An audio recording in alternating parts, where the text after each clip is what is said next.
how have you stayed relevant for as long? In my opinion, it's a dull, boring way to look at it. Focus on the core sectors, big pain points, do something there, and you would have a lot higher probability of success. Failures are normal and it is extremely stressful. You are doing a Control-Alt-Delete and starting from zero again. Entrepreneurship is like that. Multiple failures and some small hits. So if you were, let's say 25, 26 today, what sector would you start up in?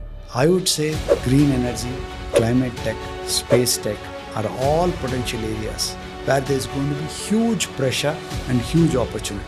It's important for you to be passionate. At the same time, you need to be stupid enough to believe that the idea will work. Ganesh Krishnan, founder of GrowthStory.in, is a serial entrepreneur behind BigBasket, Portea Medical, Bluestone and HomeLane. He is also an adjunct professor at IIM Bangalore and a visiting professor at the Indian School of Business. His ventures have shaped India's startup ecosystem, bringing expertise in building and scaling innovative businesses.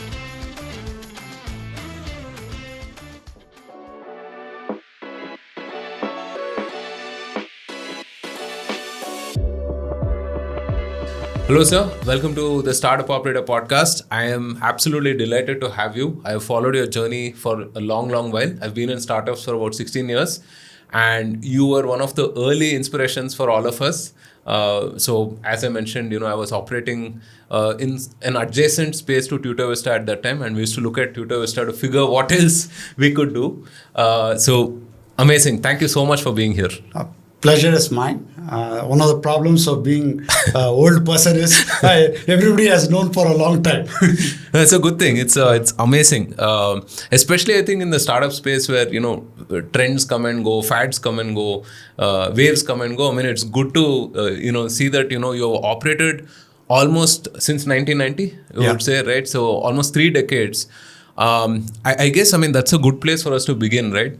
How have you stayed relevant for as long? Because I think, you can start with your first source story or IT&T, I should say, and then first source, and then Tutor Vista. And then, of course, with Growth Story being a promoter for, Portea, BigBasket, HomeLane, and some others as well, right? So how have you stayed so relevant for as long? No, so firstly, I think while we talk about all the nice brands and success stories, in full disclosure and caveats, there have been a lot of failures and challenges. Okay, right? We don't talk about it. We talk only about the success. And you've been a startup entrepreneur. So entrepreneurship is like that. Multiple failures and some small hits. So what I have really found working for me, and by no means it's the last word or the only word, it's colored by the biases, is that if you look at large, big problems, core sectors, it's far easier, in my opinion, to start a business than to create new stuff. So Facebook or Twitter, TikTok, those are all revolutionary. You need to be a genius to come up with that. Outliers. You really introduce. When I first heard about Facebook, I never thought, why would somebody want to be on Facebook? Okay, right? And this was back in 2005. They had opened it out only to Harvard. Things like Snapchat or Snap. Even now, I don't understand what's the greatness about taking a selfie and sending it. But look at the business. But coming back, I think, in my opinion, it's a dull, boring way to look at it. Focus on the core sectors, big pain points, do something there, and you would have a lot higher probability of success. More importantly, you don't have to be a genius. You need to have a magic wand. So if you look at our businesses, roti, kapda, makan, education, entertainment, and healthcare. Right. These 6 are core sectors. Everybody needs it. You will need it, I will need it, the prince will need it, the pauper will need it. So that has been one underlying principle that we have believed in. Right. One thing is very interesting that you mentioned, which is to stay at the game, right? You will have some failures along the way, but it's important to come back and try again and fail forward, so to speak, right? But, having once been through the journey, I realize how much it takes out of you, right? In terms of energy, resources, and so on. How do you keep motivated with that? And how do you look at an idea or a startup very dispassionately that, I'm going to try this for X amount of time. And if it works, it works. After that, I move on to something else. Yeah. So I think it's important for you to be passionate. At the same time, you need to be stupid enough to believe that the idea will work. By nature, new ideas or disruption have to be something that's slightly wonky or crazy. Otherwise, lots of people would have done it. Correct. Okay, right? You would be one of the many. So you need to have certain streak of eccentricity or a foolish belief to be able to do that. That's what I keep having on one or the other. That's one. Two, failures are normal. I wish I was wiser this way. And it is extremely stressful. A lot of times people ask me, I ask myself, why am I getting into another startup? Having been through this, having made some money, some success, why do you need to put yourself through this ringer again and again and again? And when you start afresh and new, you're doing a Control-Alt-Delete and starting from zero again. Right. So it can be extremely traumatic. Right. But I guess this is more like the guy who is a addict. Okay, right? It's an affliction. It's an affliction or addiction. You get used to the nasha, okay, right? You don't want to give it up, and you know it is not good for you, but you again go and do it. So that I think one. Two, it is very stressful, and at one point of time, I used to be as handsome and had as much hair as you have now. All these 35 years of 35 years of startups has taken all the hair out. But you're still as energetic, maybe because of the startups. Yeah, no, that is true, because working with founders, working on new ideas keeps your brain active. I work with, obviously, almost all the people I work with are younger than me. Right. So young mindset keeps me happy. And the opportunity every day to wake up to a new challenge. And now suddenly you're talking about generative AI, agentic solutions, and you keep learning. I think that addiction or nasha of something new and the ability to learn, be with young people, keeps you up. Right. One thing that strikes me about your journey is that how you've always said that you have to build with an exit in mind, right? You have to understand what the path forward is for the business.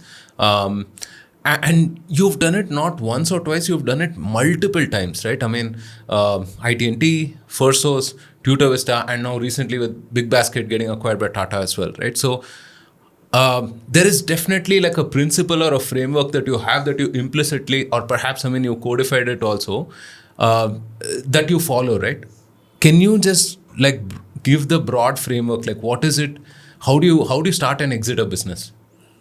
Yeah, so obviously my first business, IT&T, was back in 1990 when the concept of venture capitalist or startup or entrepreneur. We weren't liberalized also. Yeah, we're not liberalized. So none of it was there. And at that time, there is no concept of entrepreneur, first generation entrepreneur, venture capitalist, seed capital, angel investment, extra. None of it existed. 1990, the only businesses were really factory or manufacturing businesses. And there was a license Raj. It was not liberalized like you mentioned. You needed to have a license. You needed to have contacts. And business really were business families. You need to be part of a business family. You buy a land. You apply for project financing. You need to have a factory with a chimney. That used to be the standard business. Okay, right? So that was a different world completely altogether. Okay, right? So between then and now, things have changed substantially. Okay, right? So you had various ecosystem players coming up. So I think it would have been a fascinating journey across the board. Was that a question that you... So let me ask a specific question, right? Yeah. So now for us, when we look at 1990s, okay, 91 liberalization, and also, I mean, when we look back and say that, how prominent computers became, right? It would have been but obvious for us to, computers are going to increase, right? So hardware maintenance, for instance, with IT&T, right? Would have been an obvious thought for us. Now, looking back, right? Again, first source, with the business process outsourcing and so on. Yes, I mean, with the world opening up, it seems like a, obvious thought. Tutor Vista also, I tell people that it was EdTech before EdTech. Yeah, EdTech word was not there. Exactly, right? Now it's so obvious, and we saw a huge amount of funding come into the ecosystem. Yeah. How do you have this knack for finding obvious ideas ahead of time? Yeah, so let me answer your previous question first. I had missed the thread on this, which was about exit, how to create the exit. So my first business, IT&T, as was mentioned in 1990, took 10 years. We did not start it at the time. Like I said, the ecosystem was not about venture capitalists. It was bootstrapped with entire 90,000 rupees from 5 of us. That was not started with the exit in mind. Okay, right? It was started like a bootstrapped business because at that time the concept of exit was not there. Every month, the challenge used to be, can I meet the payroll? Cash flow. Okay. Cash flow. Okay, right? That is when I learned my first principles, even though I had gone to IIM Calcutta, had an MBA. But profit and loss, P&L, all that is meaningless for an entrepreneur. Only thing matters is cash flow. Right. At the end of the month, if there's enough money to pay the rent and pay the salaries of your employees, you're a king. Okay.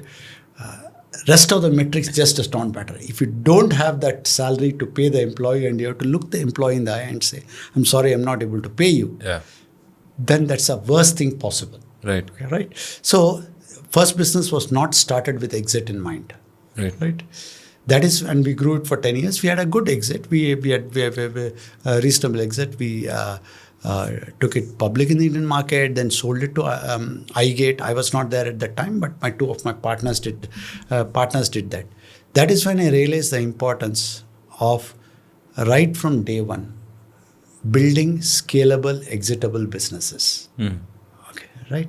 And real money can be made. In most of the cases, I'm generalizing a bit, if you are able to exit a business. Exit could be to your trade sale, exit could be taking it public. For the founder to take dividends from the company, unless you're Zerodha or unless those rare exceptions are there, it's very difficult. So my second venture onwards, which was customer asset, which is now listed as First Source, part of the Sanjeev Goenka group, we said, how do I plan for the exit right at the beginning?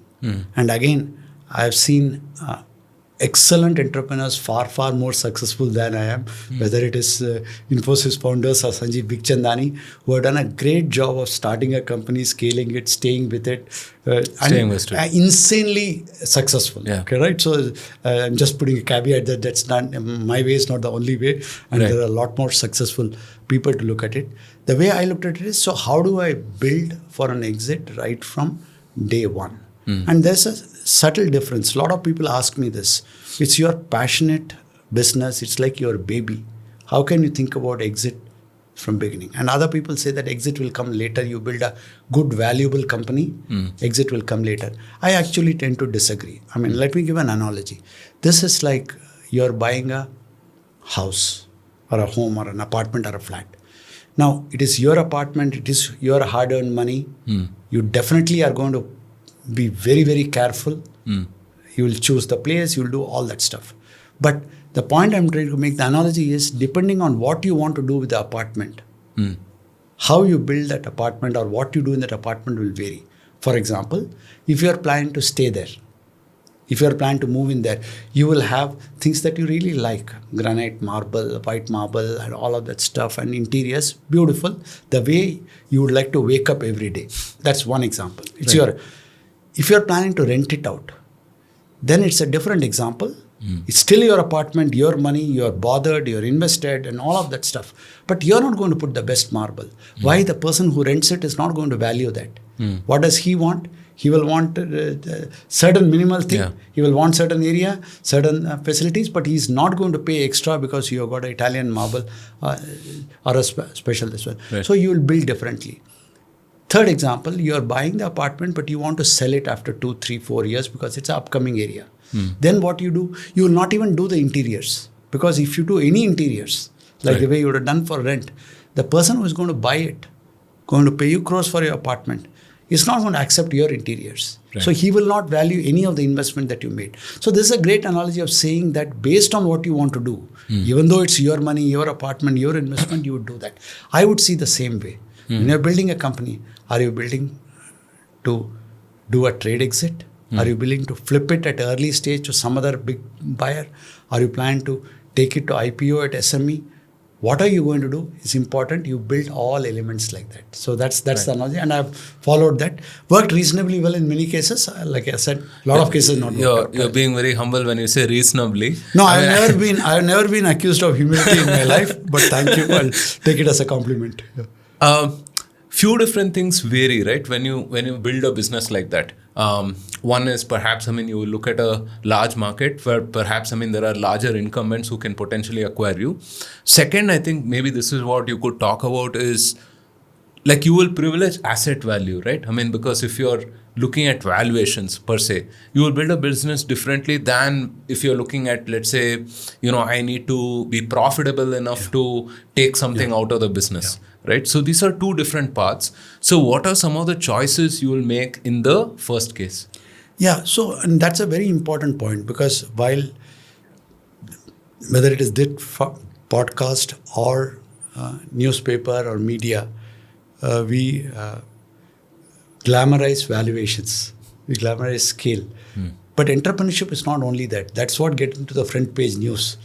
The real entrepreneurship, 99% of them are lifestyle businesses. Yes, businesses absolutely. Entrepreneurs start, they scale, it becomes profitable, it does that, which is perfectly fine. And that's what most of the SME businesses are. They may not be, within quote, listable, or they may not be acquirable by a large company, but they are extremely profitable, very satisfying for the entrepreneur. So one of the things I do want to tell all the young entrepreneurs, while you look at the valuations and listing and all the glamour that is there, don't get carried away. That's one way of doing the business, but 99% out there are good lifestyle, profitable business that can also be built based on what you want to do and how do you want to play the entrepreneurship game. That very much is possible.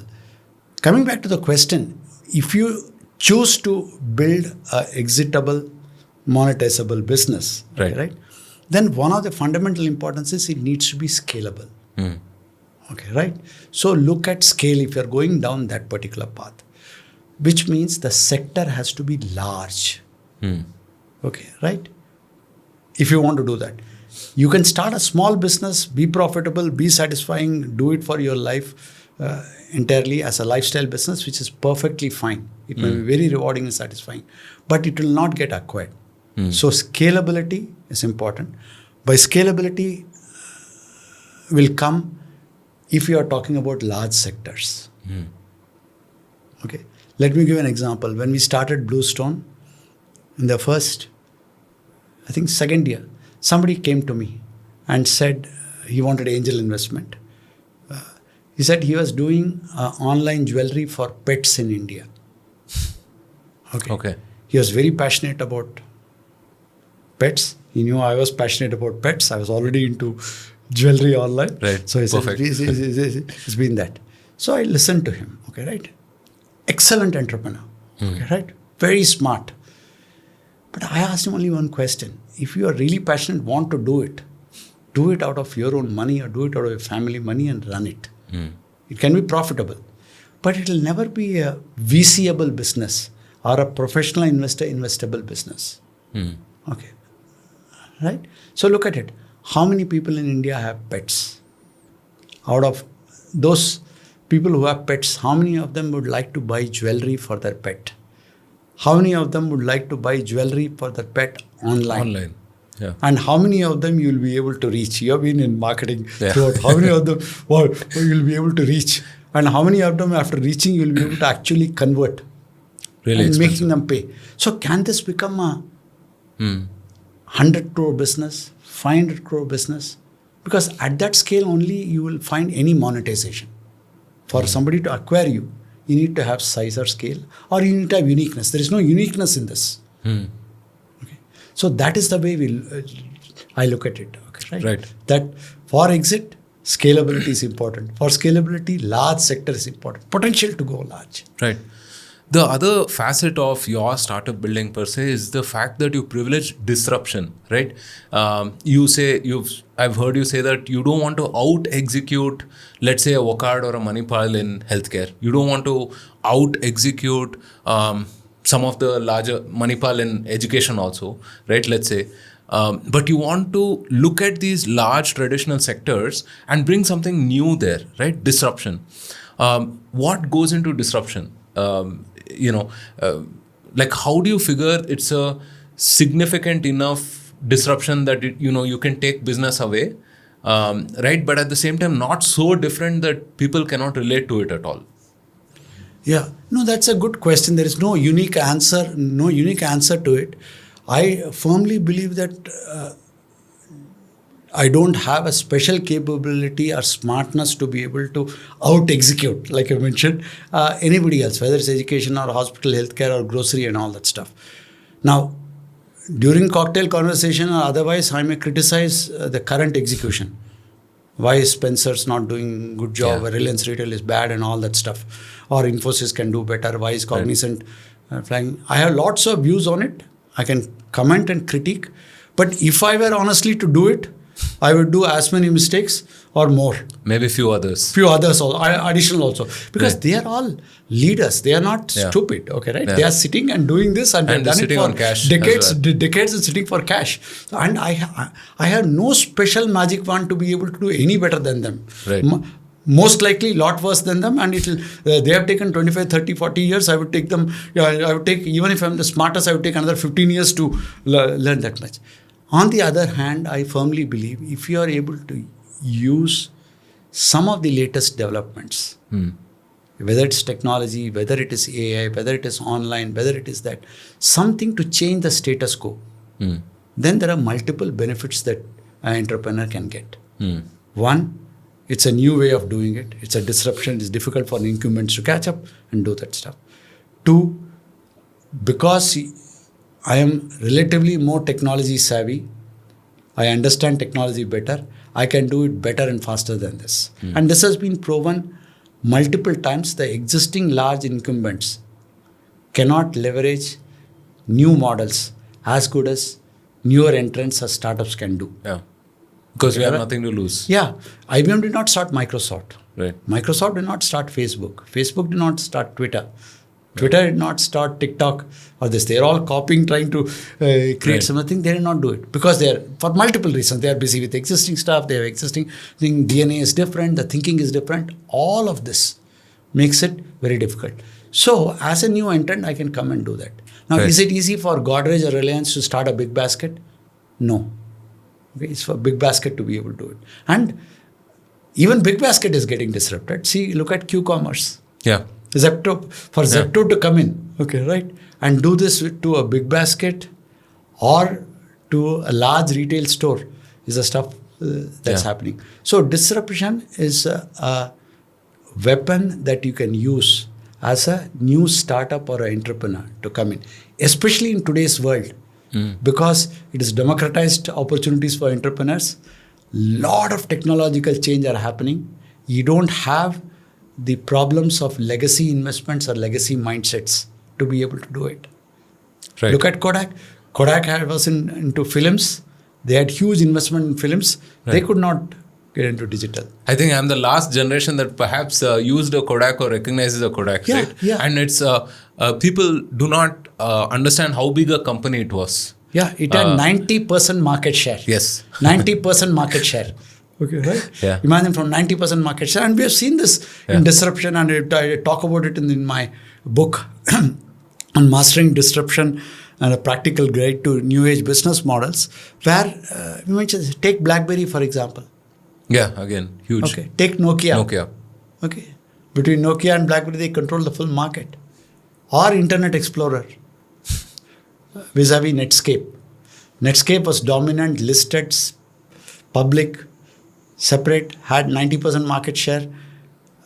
Microsoft Internet Explorer came in. It was not better product by any means, okay, right? And they took away 90% market share.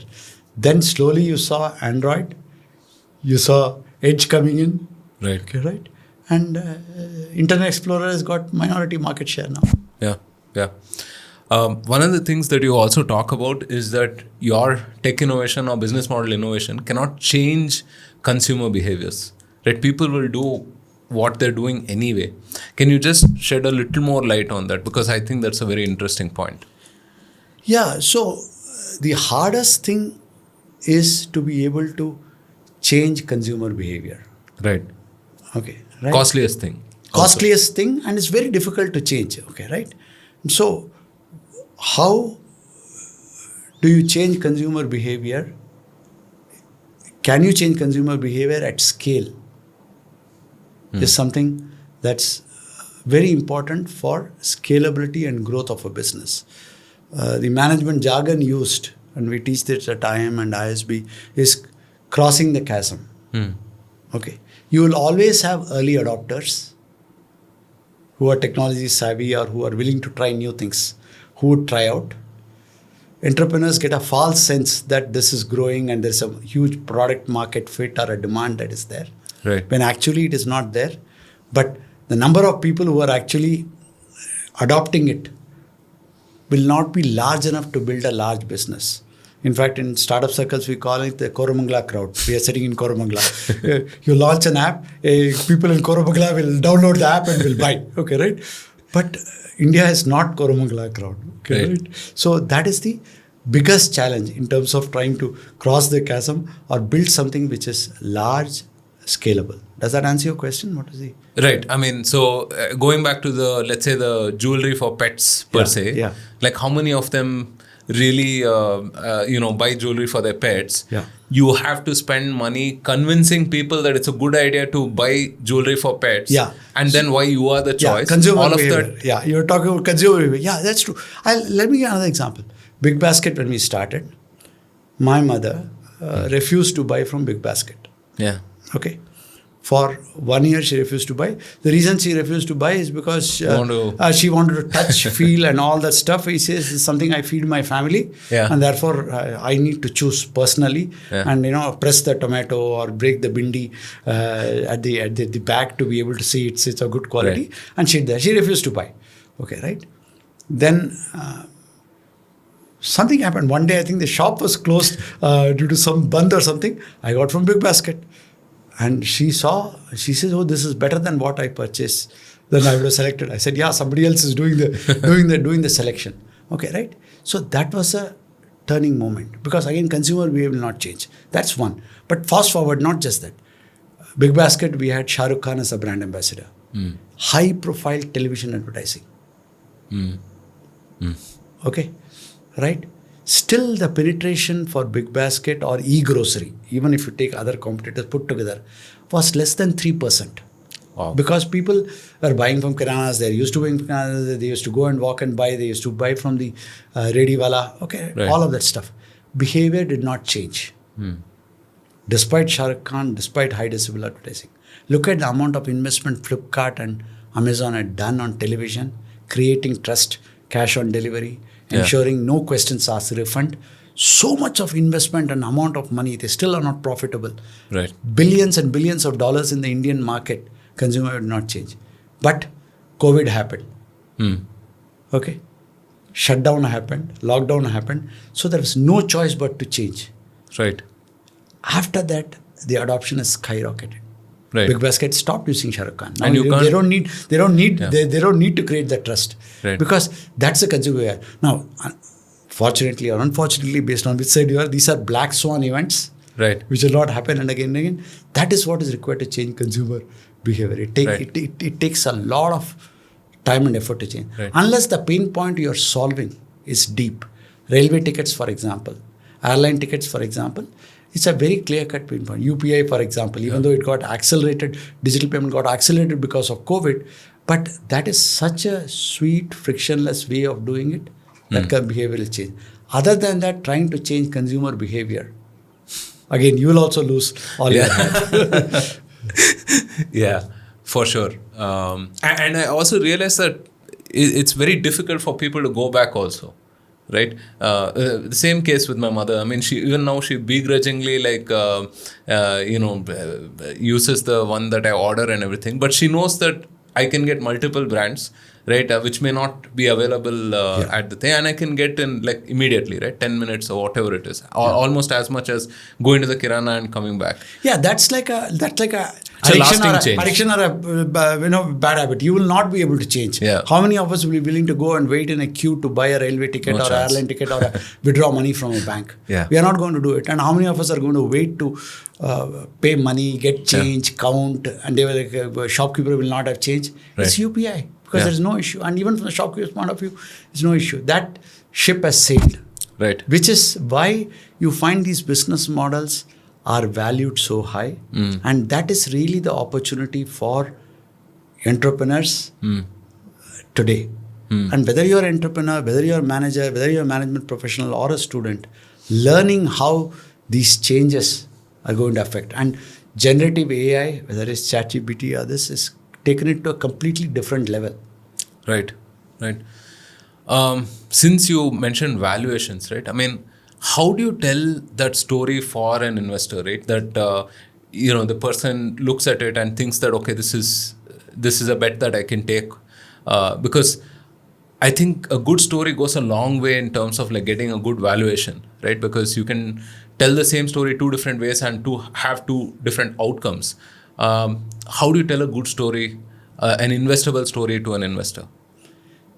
See, what again I have found I raised money from 26 different investors, okay, right, at various points of time, some of them again and again. Storytelling is most important because on a paper plan or at early stage, Series A or even pre-Series A stage, there is no data. There is no metrics to evaluate on. There is no earnings per share. There is nothing that you can... There is no track record. There is no track record. It's completely about story and the projection. Okay, right? In fact, there's a joke that says there is more fiction in the Excel spreadsheets and the macros that entrepreneurs present than in the entire English literature. Okay, right? So there is a full story in fiction. Okay, right? And a lot of times it doesn't work out. That's why it's a story. And I'm not saying it in the wrong sense. Okay, right? You believe in the story. So the way I look at it is that you need to choose whom you pitch and present to. You need to choose your potential investor with some level of homework and due diligence for it to work. Even after that, it doesn't work. Because so all investors may not be relevant for all you. investors may not be relevant. Even after that, you have to keep on doing it. I mean, then the average, it takes 20 to 25 pitches before you get one investor, even for me with all this pre-work, okay, right? So how do you choose? One, obviously, you see if the investor invests in your sector. There are people who invest in real estate, there are people who don't really invest in real estate. So sector is important. Two, the timing for the investor is important.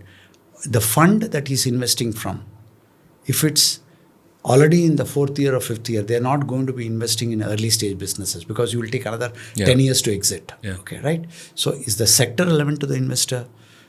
Is the fund life enough for you to invest in that stage? 3, what is the ticket size of the investor? If you're a 100 million fund, you want to invest not more than 2, 3, 4, 5 million in a company. Okay, right? That is over the lifetime. So if you're raising 1 or 2 million, you go there. If you're raising 10 million, you can't go to a $100 million investor. And vice versa. You don't, if you're raising on the paper plan, you're planning to raise 2 million, 3 million, you can't go to $1 billion fund or a $600 million fund unless they have a special vehicle for early stage, do that stuff. So this fitment and doing the homework would help a lot. Unfortunately, I find even today entrepreneurs, because they get a list of investors, they will do a cold email to about 200 investors, 300 VCs from my email list. Okay? That really does not help. So, and the other one, speak to friends, ecosystem, advisors, mentors, fellow entrepreneurs to find out for your business, your kind of business model and sector, which are the investors who are hot. Ultimately, you have to, what are you playing? What do investors, put yourself in investors' shoes and see what will make them move. What makes them move? Greed. Okay, they need to believe FOMO, fear of missing out. They do have a herd mentality. If it's a hot sector that everybody is investing in across the world, they want to have a tick box in their portfolio in that. Use all that to your advantage. Right. Okay, momentum, herd mentality, the greed, FOMO, that you would be one of the leaders in that particular space, and you need to show exponential hockey stick return, scale possibility. They themselves know that 9 out of 10 of their bets will not give them that return. But when they are investing, they want to see each of the 10, they see it as a hockey stick return because they know only one will succeed. So you need to be able to show them that. Right. So when you look at the India story over the last, let's say, 20, 30 years, where, exits have been few, I would say, right? I mean, significant exits. There's, let's say, a Flipkart, maybe like few others, right? But investors, I mean, obviously they are continuing to pour in money because obviously where else will you invest? You cannot ignore India at this point of time. It's large enough, and people see potential, right? Do you think that going forward, what will it take for us to have these kind of exits, the kinds that you see perhaps in US or elsewhere? See, US is an outlier, okay, right? I don't think we need to benchmark it against US, but the fact is that our exits have been few and far between. In US, the companies are a lot more risk-taking. Large companies, big tech giants will keep acquiring. They acquire for multiple reasons. They acquire because of IP. They acquire because to prevent competition. They don't want a startup growing big and eating their lunch. Okay, right? So they would rather acquire and even shut it down before. Okay, right? Unfortunately, in India, almost all companies don't think that way. They think that we can do it better than the startup. They can't. Okay, right? 0 to 1 is very different than 1 to 100, but they don't realize it. So whenever in all my companies where I've had early stage conversations for exit with Indian, this one, we've had a situation where they don't realize the value of 0 to 1. ICICI was and Mr. Kamath was a greatly different example. When we sold it very early, customer asset to ICICI, what is now listed as First Source and part of the Sanjeev Goenka group. When I met him, I said, why do you want to acquire? We're a 2-year-old company. He says, Ganesh, he didn't use 0 to 1, but what I essentially said was, we are ICICI, we know how to scale, we know how to bring the brand, we know how to bring the capital, we know how to do this. But what you have done, we're very small at that time, okay, right? It's not something our culture can do. Now, those are rare exceptions, okay? Otherwise, you see, there is no reason why a Flipkart could not have happened inside a large Indian organization, Birla or Tata. Why a BigBasket could not have happened within Tata's. Okay. Right? And you see this, I mean, and not just new age businesses, even earlier. HCL computers, Wipro computers came up when Godrej was very big into typewriters. Right. Okay, Godrej Electronics was there. They could have done it. It didn't happen that way. So that's a very, very, very normal and known phenomena. Right. That incumbents in India don't take that kind of... Incumbents don't take the risk. There are multiple reasons for it, that they are more worried about their quarterly returns. They are more worried about earnings per share. Okay. If you do a startup, if you invest money in a startup, you burn, not invest, you do, startups have taken risk capital. They're not worried about EPS. Existing companies, listed entities worried about EPS. So if they lose 100 crores, it will hit their bottom line and EPS directly, that market cap will go down. Now, there lies the dichotomy. Okay, right? That you are not able to handle the losses that accrues with the business because you're there. Also, there is mindset issue. Also, that I can do it better here issue. Right. All of that prevents them from taking that risk, which comes out of risk capital. Right. No, I think the public market pressure is real. I mean, if you look at Zomato, Blinkit, for example, the stock price hit, was negatively affected in the short term. But today, if you look at it, Blinkit is doing really well, and the share prices have also gone up. No, I'm very happy that that's happening. But again, even this is a last 3-year phenomena. That startups, loss making, are able to list and people are able to appreciate the last 3-year phenomena. Hopefully that will spur large companies to be able to do it. Just take the case of Infosys, for example. They have so much of cash in their balance sheet. Okay. If they had taken 100 crore, 200 crore, 300 crore, invested in Flipkart right at day one, or invested in other company. So why do they not do that, sir? I mean, what I don't understand is, like, for example, let's say Infosys you mentioned, they're at the forefront, right? They're building for customers. They understand very clearly, what customer wants. Why don't they carve out, let's say, not 100 crores, they can carve out 100 million only, right? And invest in a few of these ventures. Absolutely. Right? AI, for example, I know Mr. Sikka tried to do something to that regard, but was not very successful, let's say. In the US, if you look at it, they have this Magnificent Seven, right? The large tech companies that perhaps acquire these startups that are also funding, ventures and so on. Why don't our tech incumbents, why don't our Infosys, Wipro and so on, why don't they set aside cash for some things like that? Do you think it's like a mindset thing, or do you think it's a combination of all of this? Resources are, right, like you said, very much there. Yeah. If Infosys takes 100 million and puts in, it's not that their market cap is going to come down. Yeah.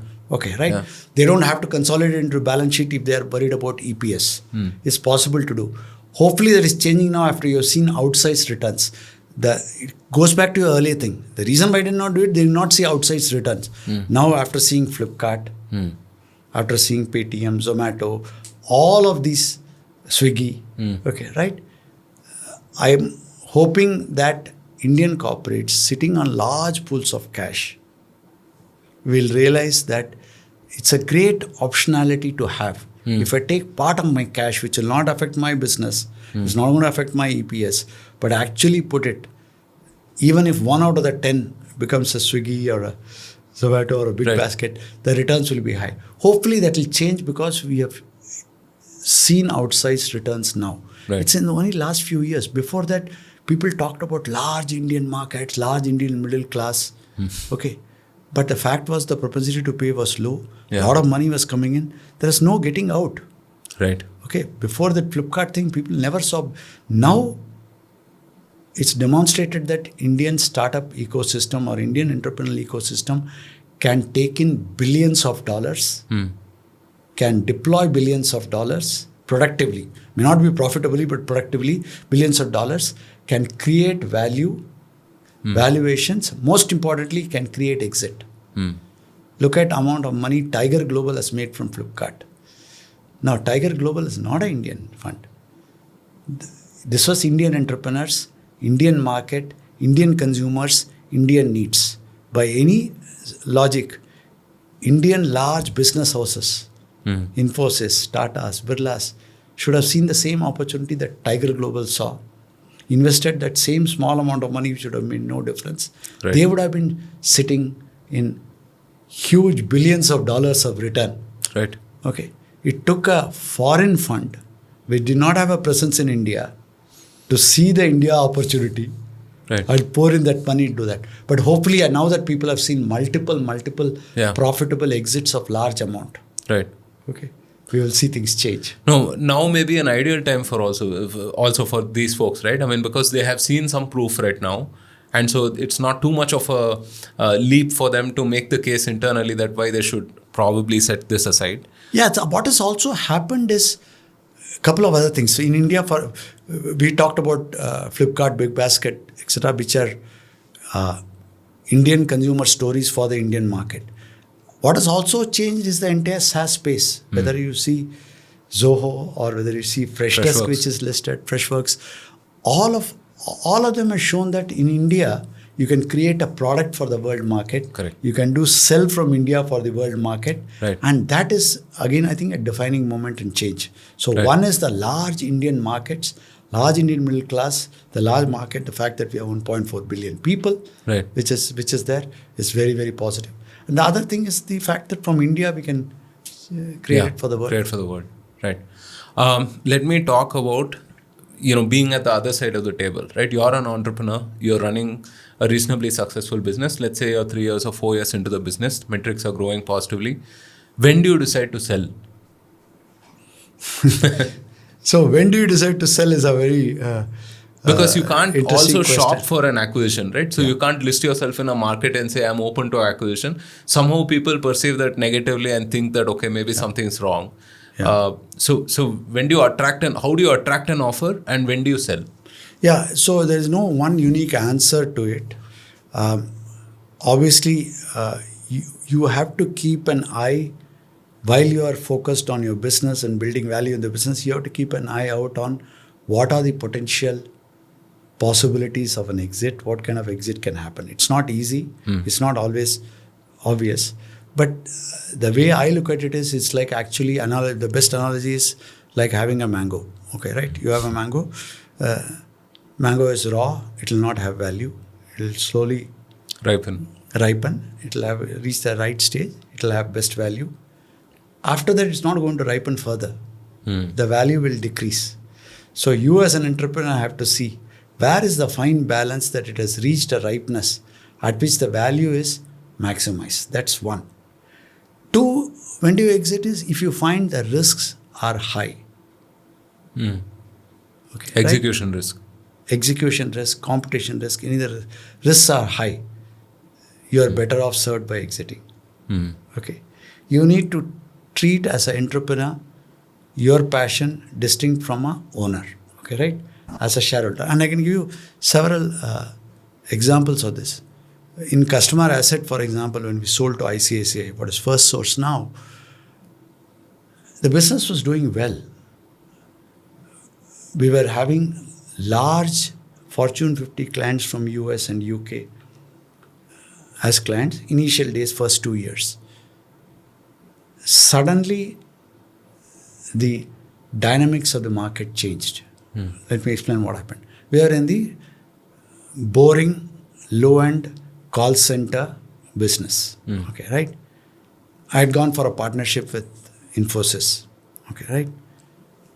And Wipro both. We said, you have clients, you are doing software services, can we partner and all that? When we are starting in 2000. They said, absolutely not. This is low-end, like a medical transcription, low-end business, commoditized business. Okay, right? Shitty business, but they didn't use the word shitty, but that's what it is. And if we do this business, our average margin will come down, our valuation will come down, because the billing, while the billing will increase because of call center, the average margin will come down because it's a low-end business. Okay, right? They said, no, we don't even want to be seen near you. Okay, forget about any partnership and all that. My idea was, please sell this. We'll give you, your existing customer itself for so many that we can do that. Within 2 years, because of .com bust, because of challenges in the market, severe pressure came in software services, competition. Then all of them wanted to get into this business. Wipro acquired SpectraMind, IBM acquired Daksh. Right. Okay. Right? Suddenly, now when we are trying to pitch for business, earlier we were competing with 3 other startups, all of us for the same vintage. There's one called 24/1 Customer, SpectraMind, Daksh. Okay, which all of us are plus minus 6 months. Some have slight this one. Suddenly you are competing with the might of Wipro and Infosys. Okay? They are saying that we will give you this guarantee, that guarantee, you come and visit our facilities. So our client used to come and visit our one building in Bangalore and then go to Infosys campus in Mysore. Okay, right? Whom will they decide? Yeah. So we said, immediately we decided this is not a business for startup. Enterprise client, large clients, you need large capital, disaster recovery, investment and all that stuff. So we had to sell. So you could have multiple reasons and motivation for sell. But really speaking, there is no one unique answer, and many times I do feel regret that I sold the business. Right. Okay. Right. Sometimes I feel happy because things have changed. The business are not done well. Okay. Lucky we got out at the top. There are also cases where the business has done so well. If I had just held on for 2 more years, right, the results would have been phenomenally high. And especially because we were early entrants, we were the first movers in Vista in EdTech space. in call center and with the customer asset first source space, Right. in KPO with marketing space. So each of these businesses, okay, right, were pioneers, and many of them, they've created sectors. So there is a bit of regret, but it's okay. Tutor Vista being acquired for 200 million at that point of time, 200 million felt like a lot of money, right? Yeah. I mean, it just like unreal. I hadn't ever heard about it at that time. Yeah. But I mean, of course, now when you look at the last 4 or 5 years of, what edtech has been like, where people have raised hundreds of millions of dollars, it might feel small. But that time, I think it's very difficult to walk away from. Things have changed. Things have changed tremendously now. 213 is like a funding ground. It's not. People don't talk about it. It's just a funding ground. Yeah. So the numbers have phenomenally changed. It was 213 million at the time. It was the largest acquisition. Yeah. But now 213 million funding round. It may be reported. The largest bus aggregation service, Red Bus, was sold for 120 million or something. Which was also a great.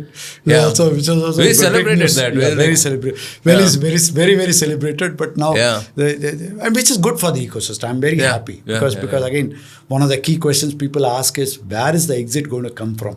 Now at least you can talk about the Flipkarts and BigBaskets of the world, and also the IPOs of the world. It's great. Startup IPO was impossible. Now we are having so many lined up with the DRHP, and so many companies have gone public and doing exceedingly well, which shows the maturity of the market. Right. So if you were, let's say 25, 26 today, what sector would you start up in? You have only one option. No, I will start up in all sectors. No, I think given my bias for large sectors changing the status quo and not trying to out execute anybody, I would say look at what is different now. What is new? What is changing? What will not change? 15 years. Okay, right? So some of the tectonic shifts or the way things are going, okay, catch the wave.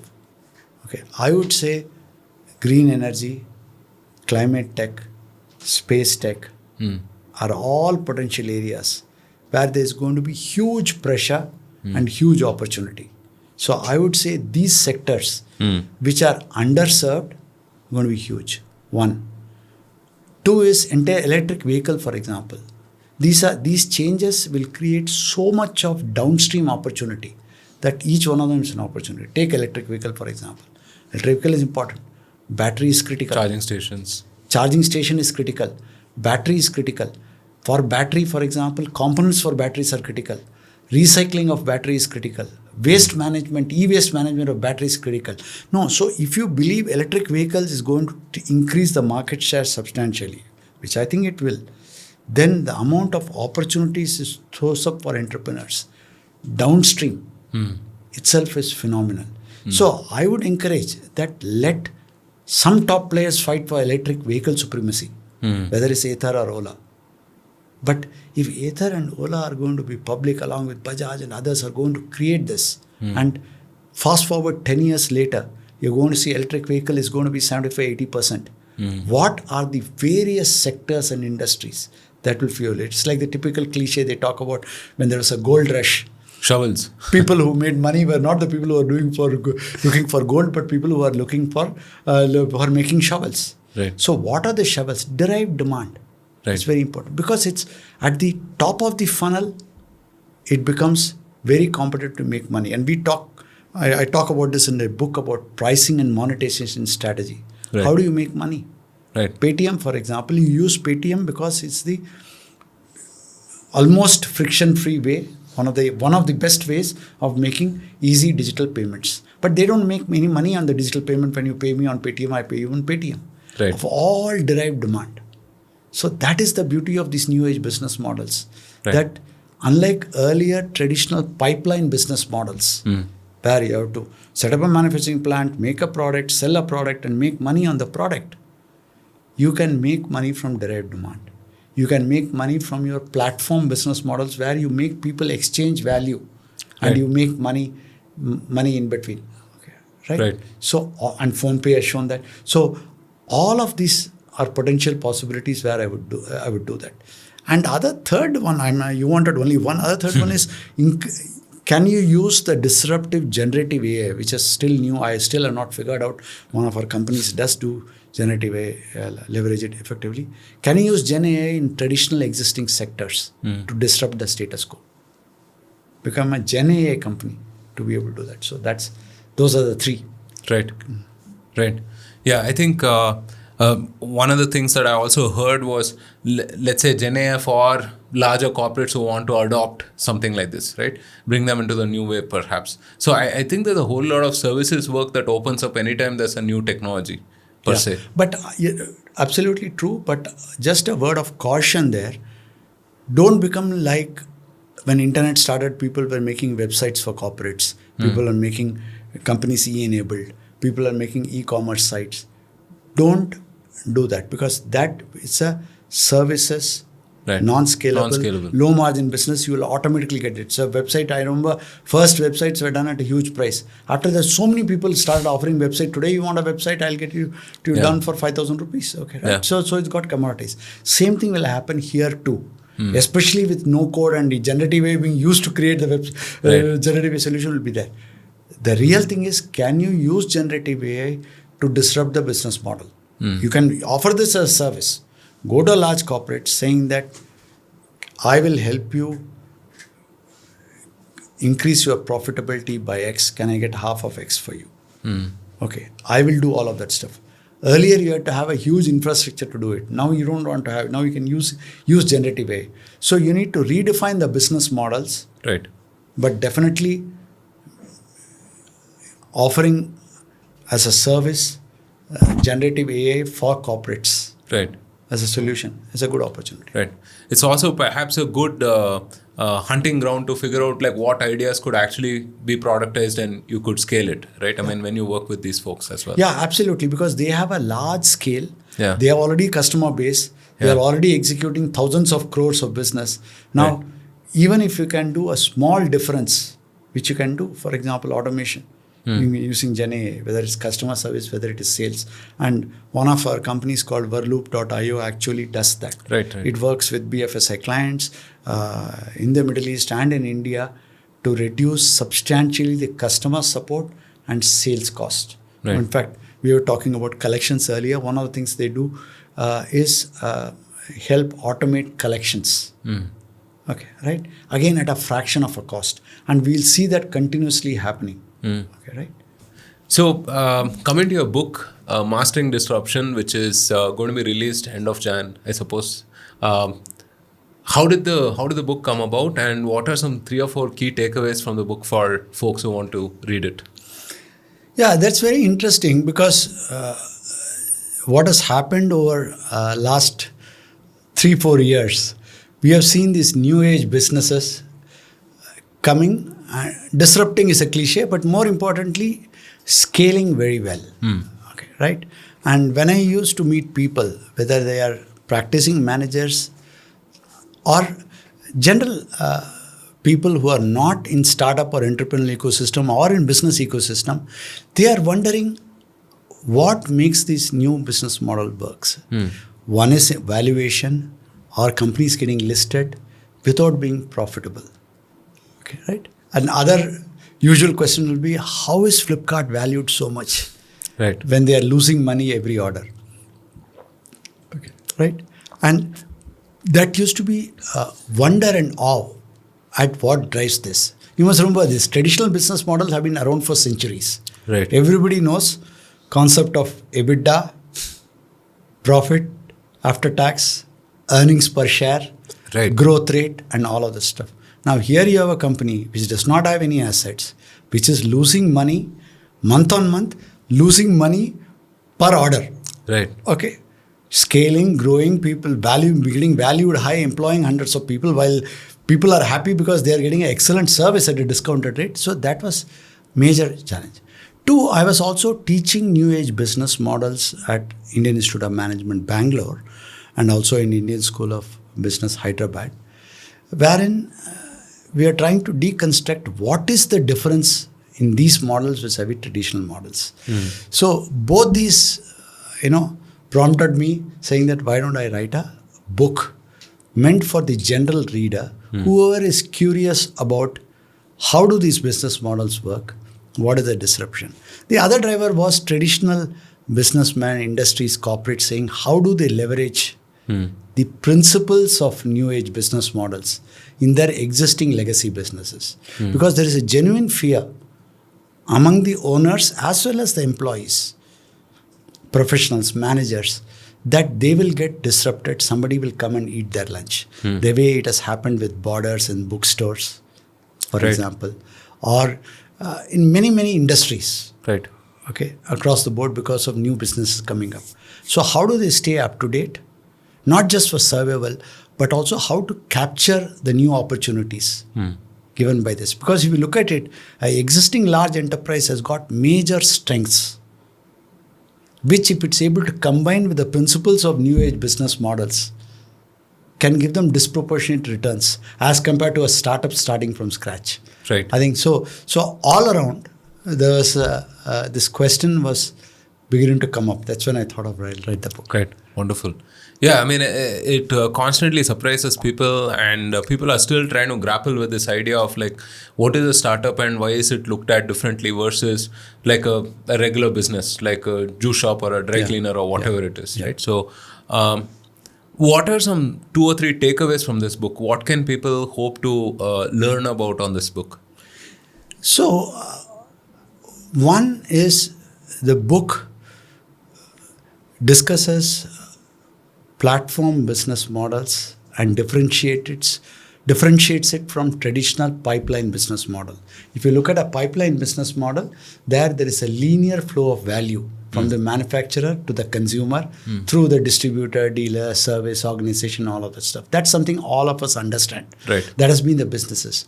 What is different now is the platform business where there is no ownership of the asset.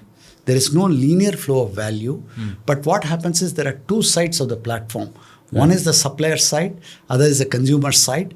And the platform business model or platform stands in between, exchanges value between these 2 sides and captures a portion of the value. Take, for example, Zomato or Swiggy. You have restaurants on one side, you have you and me, the consumers, on the other side.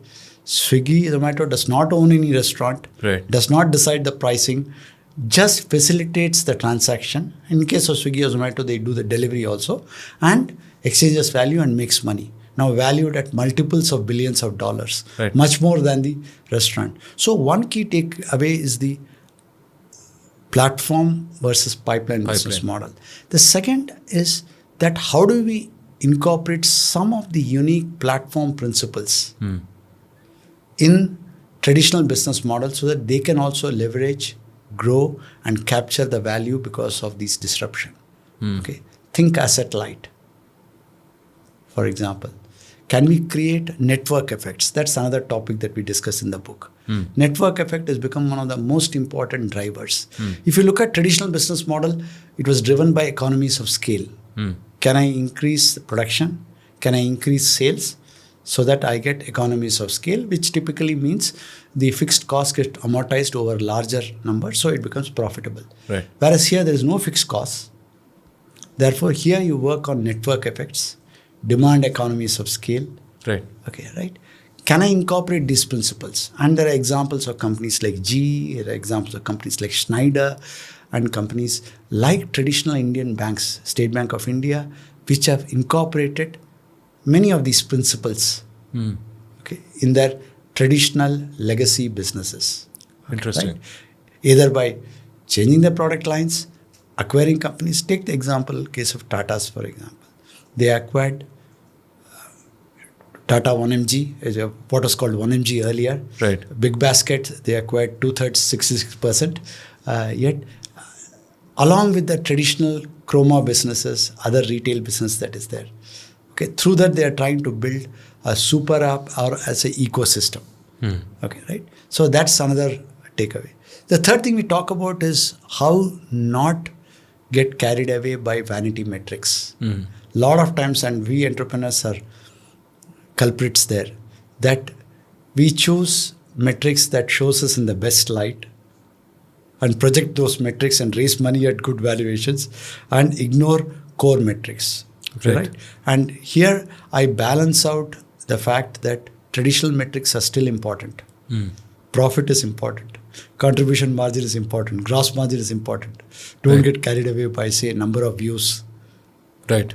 Okay, right? Or traffic to the site. Right. Okay, look at core metrics. So core metrics vis-a-vis new age metrics, and metrics like net dollar retention, net retention rate, which are not existing in earlier business models, also come into play. We talk about virality coefficient. How to make a product viral, how to embed virality and network effect into your core product. And Dropbox has done it very well. When Dropbox came, they launched so that anybody, if you refer another person to join Dropbox, both the referee and referrer will get additional storage space.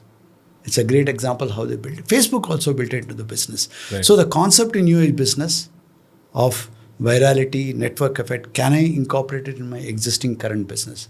So we discuss these factors. Also, we cover about how can existing companies leverage the developments so that they don't get disrupted and capture the opportunity.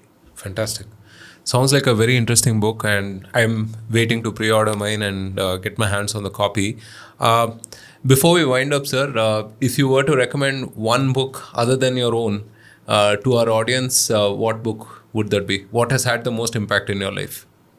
No, I think there are several books that have had impact on my life. Are you talking about a business book, or are you talking about anything? So our audience is founders, operators.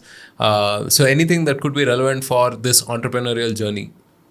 Yeah. No, I think firstly, I think it's important to keep learning. Okay, right. So and in today's context for entrepreneur, mental health is something which is very, very important. Okay, right. So before I get into the book, I think having a very strong core, being able to handle all the pressures of entrepreneurship. Right. Okay. Especially in today's time, because everything is on social media, is something that's very important. The books that I liked really was 0 to 1. Of course. Okay, right. The most recommended book on the podcast. Most recommended book on the podcast. I think 0 to 1. 0 to 1 is something which is very, very interesting. I like that. The A to Z podcast by Anderson Horowitz. Right. A16Z podcast. A16Z podcast by Anderson Horowitz is something which is which I like. Has got a lot of tips. In India, Nitin Kamat's podcast. Right. Okay, right. It's again something which is really worth reading. I would recommend these book and podcasts, in addition to, of course, your own podcast. Oh, thank you so much. Right. Sir, thank you again, for being on the podcast. Like I said, I've followed you for many years, and it's an absolute pleasure to have finally met you and had this conversation. And all the best with the book and everything else that's coming up. Thank you. Thank you very much. Thank you. Thank you so much for joining us on this podcast. We'll be back again with another founder or operator or investor, and see you soon.